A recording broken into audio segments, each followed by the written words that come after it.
வலியற்ற varicose vein சிகிச்சை எளிய 30 நிமிட செயல்முறை 72794875.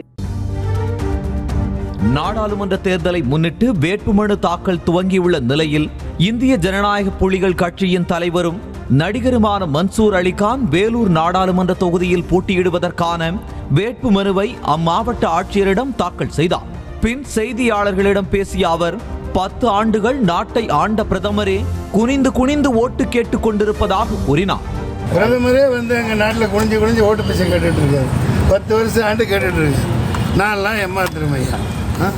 இருசக்கர வாகனத்தில் தொண்டர்கள் புடை சூழ்ந்து வர அம்பேத்கர், திருவள்ளுவர், வீரமங்கை வேலு நாச்சியார், ராவணன் வேடமணிந்து கொண்டு கலைஞர்கள் சிலர் மக்களின் கவனத்தை ஈர்க்க தாரை தப்பட்டை மேளதாள முழக்கம் காதுகளை பிளக்க என அதகளம் செய்து வந்த நாம் தமிழர் கட்சி கள்ளக்குறிச்சி மக்களவை தொகுதி வேட்பாளரும் திரைப்பட இயக்குனருமான ஜெகதீச பாண்டியன் வேட்புமனு தாக்கல் செய்தார்.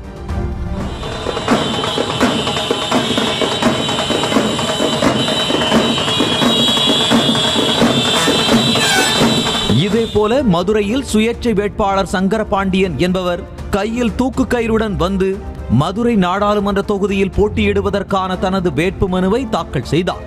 தொடர்ந்து செய்தியாளர்களிடம் பேசிய அவர், மக்கள் பணம் வாங்கிக் கொண்டு வாக்களித்தால் அது தூக்கிட்டுக் கொள்வதற்கு சமம் என்பதை வலியுறுத்தியே நூதன முறையில் வேட்புமனு தாக்கல் செய்ய வந்ததாக கூறினார். ஓட்டுக்கு பணம் வாங்கி கொண்டு ஊழல்வாதிகளுக்கு வாக்களித்தால் அது ஒரு தற்கொலைக்கு சமம் என்பதை உணர்த்தும் விதமாக இன்னைக்கு மதுரை மக்களவை தொகுதிக்கு போட்டியிடுறதுக்கு சுயேட்சையா நூதன முறையில ஒரு தூக்கு கயிறோட இன்னைக்கு வேட்புமனு தாக்கல் செய்திருக்கோம்.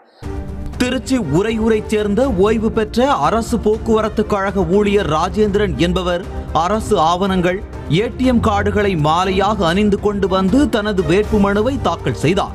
அப்போது செலுத்த வேண்டிய 25,000 ரூபாய் டெபாசிட் தொகையை வங்கி அட்டை மூலமாகவே செலுத்துவேன் என கூறி மாவட்ட ஆட்சியருடன் ராஜேந்திரன் வாக்குவாதத்தில் ஈடுபட்டதால் பரபரப்பு ஏற்பட்டது. டிஜிட்டல் மயம் சொல்றாங்க இல்லையா, அப்ப டிஜிட்டல் மயங்கிறது நடைமுறைக்கு வரணும் இல்லையா?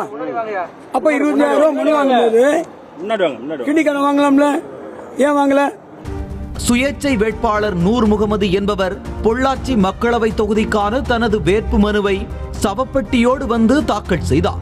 ஜனநாயகம் இறந்து விட்டது என குறிப்பிடும் வகையில் நூர் முகமது சவப்பெட்டியோடு வந்த நிலையில் போலீசார் தடுத்து நிறுத்தி சவப்பெட்டியை காவல் நிலையம் எடுத்துச் சென்றனர்.